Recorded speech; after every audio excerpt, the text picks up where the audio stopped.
Break news చూస్తున్నాం. అధికార కాంగ్రెస్ పార్టీకి చెందినటువంటి పిఎస్సి 7 కీలక అంశాల ఎజెండాగా గాంధీ భవన్లో సమావేశమైంది.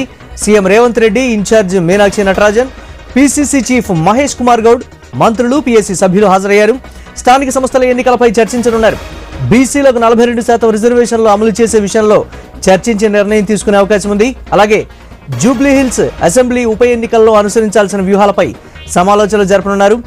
ఏఐసీసీ పిలుపు మేరకు ఓట్ చోరీ, గద్దీ చోడ్ ఉద్యమాన్ని రాష్ట్రాల్లో విస్తృతంగా చేపట్టే అంశాలపై కూడా చర్చించబోతున్నారు.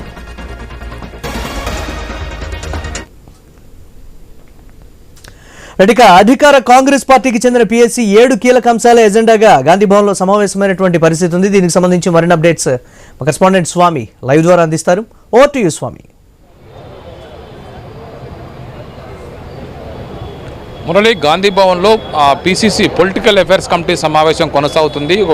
సీఎం రేవంత్ రెడ్డి, ఏఐసీసీ రాష్ట్ర వ్యవహారాల in charge Meenakshi Natarajan, deputy CM బట్టి విక్రమార్క, పిసిసి అధ్యక్షులు బొమ్మ మహేష్ కుమార్ గౌడ్, అదేవిధంగా రాష్ట్ర మంత్రులు, మాజీ మంత్రి జానారెడ్డి, మాజీ మంత్రులు గీతారెడ్డితో పాటు ఈ పిఎస్సి కమిటీలో సభ్యులుగా ఉన్న అందరూ కూడా హాజరయ్యారు. ఇందులో ప్రధానంగా పలు కీలక అంశాలపైన ఈరోజు చర్చ జరగబోతున్నట్టుగా తెలుస్తుంది. ఉదయమే సీఎం నివాసంలో ఏ అంశాలను చర్చించడానికి సంబంధించి ఒక కోర్ కమిటీ సమావేశంలో ఒక నిర్ణయానికి వచ్చినట్టుగా తెలుస్తుంది. అందులో భాగంగానే 7 అంశాలను తీసుకొని చర్చించాలని చెప్పేసి కూడా నిర్ణయించారు. ప్రధానంగా బీసీ రిజర్వేషన్ల అంశం సంబంధించి ఎలాంటి విత్తుగడతో ముందుకు వెళ్ళాలి. ఇప్పటికే కామారెడ్డి డిక్లరేషన్ ప్రకారం బీసీలకు 42% రిజర్వేషన్ ఇస్తామని చెప్పేసి కాంగ్రెస్ పార్టీ ఇచ్చినటువంటి ప్రామిస్ మేరకు కులగణన పూర్తి చేసి ఒకవైపు అసెంబ్లీలో 2 బిల్లుల్ని పాస్ చేసి ఢిల్లీకి పంపారు. అవి ఇంకా ఆమోదానికి నోచుకోలేదు. మరోవైపు రీసెంట్గా ఆర్డినెన్స్ ఇచ్చారు. ఆర్డినెన్స్ కూడా అది గవర్నర్ వద్ద పెండింగ్లో ఉండిపోయింది.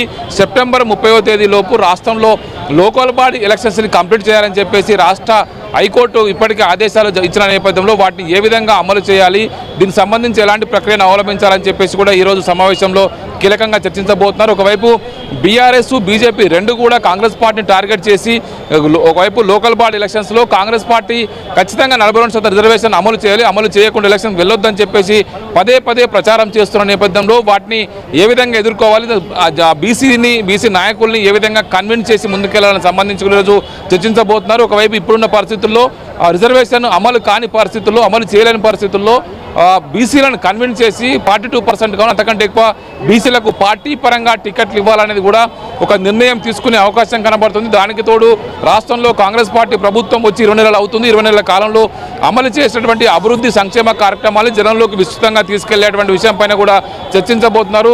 ఇలాంటి కీలక అంశాలే ప్రధానంగా బీసీ రిజర్వేషన్ అంశమే ఇప్పుడు కాంగ్రెస్ పార్టీకి ముందు నుయ్యి వెనుక గొయ్యిలాగా పరిస్థితి తయారైంది. ఇప్పుడున్న పరిస్థితుల్లో వాటిని అమలు చేయకపోతే దాని మీద పెద్ద ఎత్తున కూడా ప్రతిపక్ష బీఆర్ఎస్, బీజేపీలు కాంగ్రెస్ను టార్గెట్ చేసి గ్రౌండ్లో మరింత ప్రచారం చేసే అవకాశం ఉంటుంది. కాబట్టి ఇక పార్టీ పరంగా ఇచ్చే వెసులుబాటుని ఆలోచిస్తున్నారు.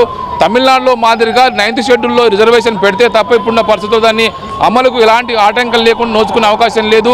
దీనికి సంబంధించి ఇప్పుడు దీన్ని ఆ పిఎస్సి పొలిటికల్ అఫైర్స్ కమిటీ సమావేశంలో కీలకంగా చర్చించి ఒక నిర్ణయం అయితే తీసుకోబోతున్నారు. ఒకవైపు రాష్ట్రంలో పార్టీ చేస్తున్న అభివృద్ధి సంక్షేమ పథకాలను అమలు చేయడం, మరోవైపు పార్టీ కమిటీలు వేసి పార్టీని స్ట్రెంథన్ చేయడం, ఇటువైపు పార్టీకి సంబంధించినటువంటి గ్రామ, మండల, జిల్లా స్థాయి, నియోజకవర్గ స్థాయి కమిటీలు వేయడం. ఒకవైపు ఇప్పటికే వివిధ రకాల డైరెక్టర్ పదవులు కావచ్చు, కార్పొరేషన్ పదవులు ఇప్పటికే పెండింగ్లో ఉన్నాయి. ప్రభుత్వం అధికారంలోకి వచ్చి దాదాపు 20 నెలలు అవుతుంది కాబట్టి చాలామంది నేతలంతా కూడా పదవులు ఆశిస్తూ ఉన్నారు. ఒకవైపు 10 సంవత్సరాల, ఒకవైపు ప్రతిపక్షంలో ఉండడం, అధికారంలో వచ్చి 20 నెలలు అవుతున్నప్పటికీ కూడా ఇంకా పదవుల పంపకం చేయకపోవడం పట్ల చాలామంది నేతలంతా కూడా కొంత అసంతృప్తిగా ఉన్నారు. వాటిని ఫుల్ఫిల్ చేయాలని చెప్పేసి కూడా పిఎస్సిలో నిర్ణయించే అవకాశం కనబడుతుంది. ఇప్పటికే పలువురు డైరెక్టర్ పోస్టులు, ఒకవైపు వివిధ రకాల కార్పొరేషన్ పోస్టులు కూడా భర్తీ చేయడం కోసం లిస్టు రెడీ చేసినట్టుగా తెలుస్తుంది.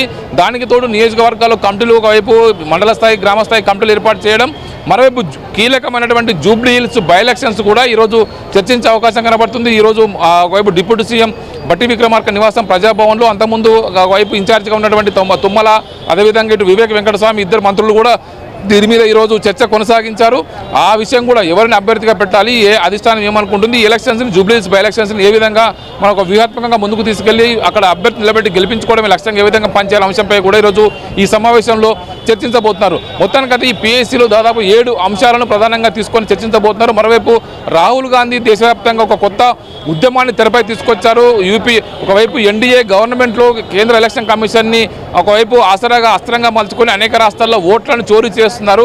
ఓటు చోరు గద్దె చోరు అనే ఒక నినాదంతో పనిచేస్తున్నారు. దాన్ని రాష్ట్రంలో ఒకవైపు బీహార్లో ఏ విధంగా అయితే ఒకవైపు రాహుల్ గాంధీ పాదయాత్ర కొనసాగిస్తున్నారు. ఈ పాదయాత్ర ఈ నెల 30వ తేదీన బీహార్ పాట్నాలో ముగియబోతుంది. అక్కడ భారీ బహిరంగ సభ ద్వారా దాన్ని ముగించిన తర్వాత దేశవ్యాప్తంగా వివిధ రాష్ట్రాల్లో కూడా ఇదే అంశాన్ని తెరపై తీసుకొచ్చి ఇదే అంశాన్ని కూడా భారీ స్థాయిలో కార్యక్రమాలు తీసుకొని చేపట్టాలని చెప్పేసి కూడా భావిస్తున్నారు.